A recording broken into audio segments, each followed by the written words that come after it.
Taste the Daily. குரலார் Gopinathan sir நிகழ்ச்சியை உங்கள்கிட்ட இருந்து ஆரம்பிக்கிறேன்.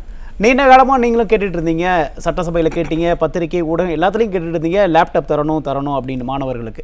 இப்போ திமுக அரசு 10 லட்சம் மாணவர்களுக்கு வந்து லேப்டாப் கொடுக்க ஒரு அறிவிப்பை வெளியிட்டிருக்காங்க. எப்படி பார்க்குறீங்க?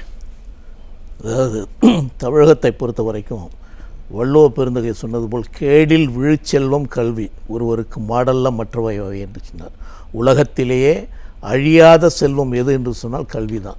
அதனால தான் அனைத்து இந்திய அண்ணா திராவிட முன்னேற்ற கழகம் ஆட்சியில் இருக்கிற பொழுதெல்லாம் புரட்சி தலைவராக இருந்தாலும் சரி, புரட்சி தலைவியாக இருந்தாலும் சரி, புரட்சி தமிழராக இருந்தாலும் சரி, கல்விக்கு அதிகமான தொகையை கொடுத்தது அனைத்து இந்திய அண்ணா திராவிட முன்னேற்ற கழகம் தான். அதில் தான் முதல்ல 2011 லேப்டாப் மடிக்கணினி எல்லா மாணவர்களுக்கும், ஏழை எளிய மாணவர்களுக்கு அது போய் சேர வேண்டும், அவன் உலகத்தை அறிந்து கொள்ள வேண்டும், அது அவனுடைய வளர்ச்சிக்கு அது உதவியாக இருக்கும் என்று ஒரு திட்டத்தை புரட்சி தலைவி அம்மா அவர்கள் கொண்டு வந்தார்கள். அதனால் நீங்கள் அமித்யா சென் இருக்கார, நோபல் அவார்டு வாங்கினார், அவர் அதை பார்த்துவிட்டு சொல்கிறார், உலகத்திலேயே மடிக்கணினியை மாணவர்களுக்கு இலவசமாக கொடுத்த ஒரே அரசு அனைத்து இந்திய அண்ணா திராவிட முன்னேற்ற கழக அரசு தான். இந்த திட்டத்தை உலகம் முழுதும் எடுத்துகிட்டு போகணும், எல்லா மாணவர்களுக்கும் இலவசமாக கொடுக்கணும், அப்பொழுதுதான் உலகை தெரிந்து கொள்ள முடியும் என்று சொன்னார். அப்படிப்பட்ட ஒரு அருமையான திட்டம் அது. ஸோ அந்த திட்டத்தில் நம்ம ஏறக்குறைய 11 ஆரம்பித்து 2019 வரைக்கும் 54 லட்சம் மாணவர்களுக்கு நம்ம இந்த லேப்டாப் கொடுத்துருக்கோம், மடிக்கணினி கொடுத்துருக்கோம். ஸோ ஒவ்வொரு கணினியினுடைய விலை வந்து அப்பொழுது 15,000 ரூபா தான். ஸோ அத்தனை பேருக்கும் கொடுத்துருக்குறோம். ஸோ இவர்கள் 20 தான் அதை நிறுத்துகிறோம். என்னென்னா அந்த கொரோனா டைமில் தான் நின்றுப்படுது. 21 இவங்க என்ன சொன்னாங்க, ஆட்சிக்கு வருகிற பொழுது நாங்கள் மாணவர்களுடைய கல்வி கடனையே நீக்குவோம், அவருக்கு எல்லா உதவிகளையும் செய்வோம் என்று சொல்லிவிட்டு இந்த மடிக்கணினி அடியோடு நிறுத்தி விட்டார்கள். இல்லை, அவங்க டேப் 10 GB டேட்டாவோட டேப் தரப்படும் தானே அறிவிக்க சொன்னாங்க, கொடுக்கலையே. நீங்கள் ஒன்று மடிக்கணியாவது கொடுத்துருக்கணும், அல்லது டேபாவது கொடுத்துருக்கணும், ரெண்டில் ஏதாவது ஒன்றை கொடுப்போம், அதை மாணவர்களை தேர்வு செய்து கொள்ளலாம் என்றெல்லாம் சொன்னார்கள். ஆனால் எதையுமே கொடுக்கலையே.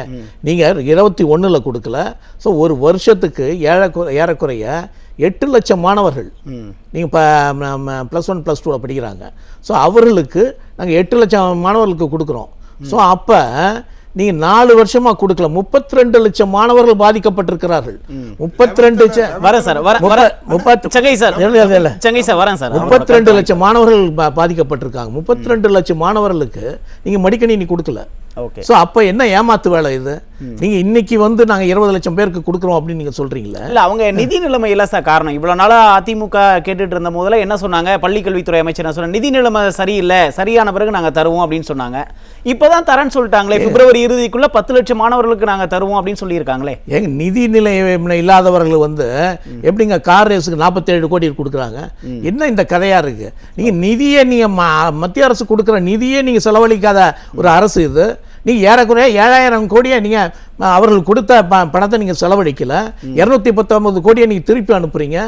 ஏழை பட்டியலினத்து மாணவர்களுக்காக 219 கோடியை ஒதுக்குறாங்க, அதை செலவழிக்காமல் நீங்கள் திருப்பி அனுப்புகிற அரசு.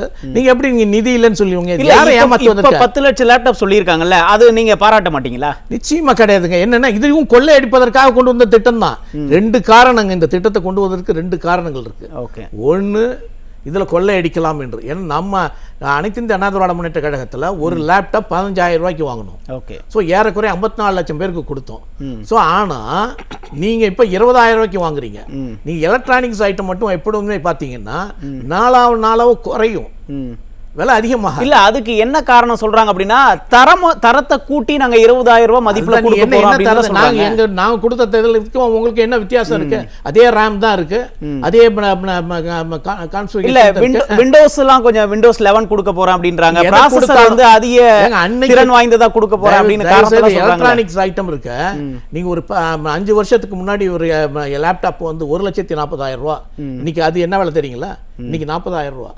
1 லட்ச ரூபா கிடையாது. ஓகே, வெறும் 40,000 ரூபாய். எலக்ட்ரானிக் ஐட்டம்ஸ் அப்படிதான். நீங்க ஒரு செல்போன் வாங்கினீங்கன்னு வச்சுக்கோங்க, முதல்ல வாங்குகிற பொழுது எவ்வளவு தெரியுங்களா இருக்கும்? 20,000 30,000 இருக்கும்.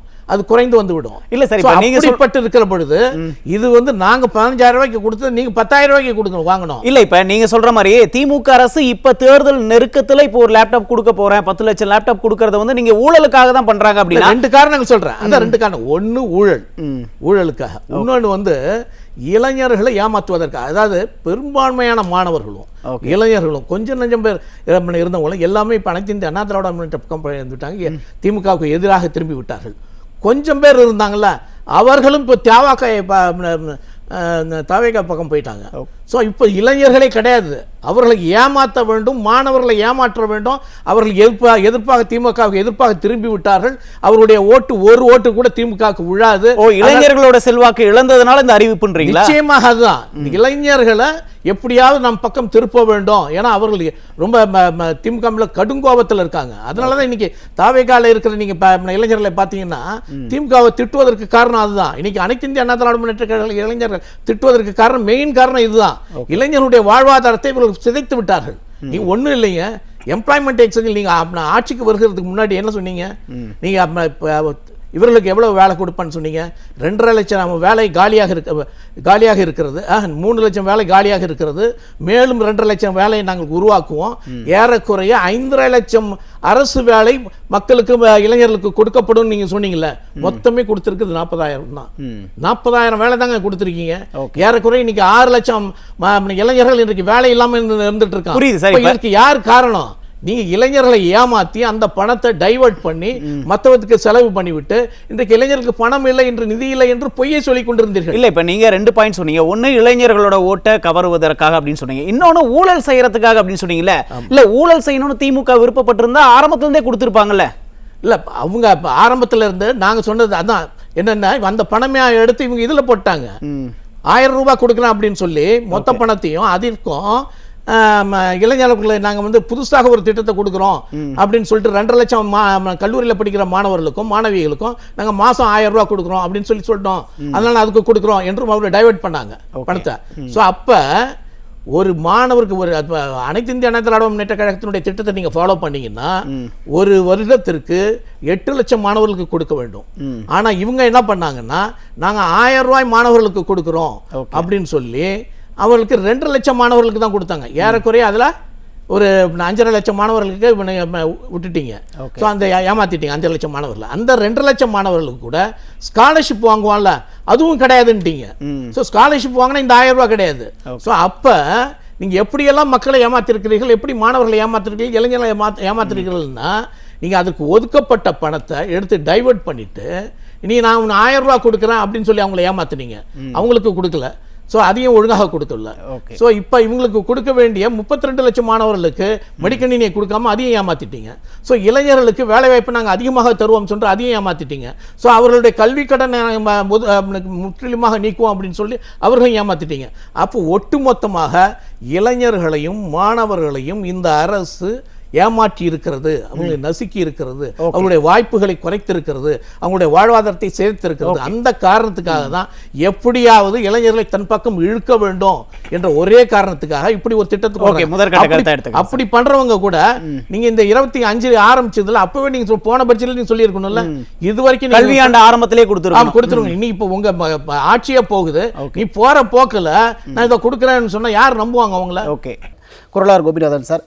சரி, இப்போ அதிமுக ஆட்சியில் இது ஒரு வரவேற்பு பெற்ற திட்டம் அப்படிங்கிறதுனால அதை மீண்டும் மக்கள்கிட்ட சொல்லி ஓட்டு வாங்கிடலாம் அப்படிங்கிற ஒரு எண்ணத்தில் திமுக இதை அறிவிச்சிருக்கு அப்படின்னு நம்ம புரிஞ்சுக்கலாங்களா? இல்லை இல்லை, பொதுவாக அவங்க எப்படின்னா திமுக என்ன ஒரு திட்டம் போட்டிருக்குன்னா இது கலைஞர் அவங்க அப்பா சொல்லி கொடுத்துட்டு போன திட்டம்.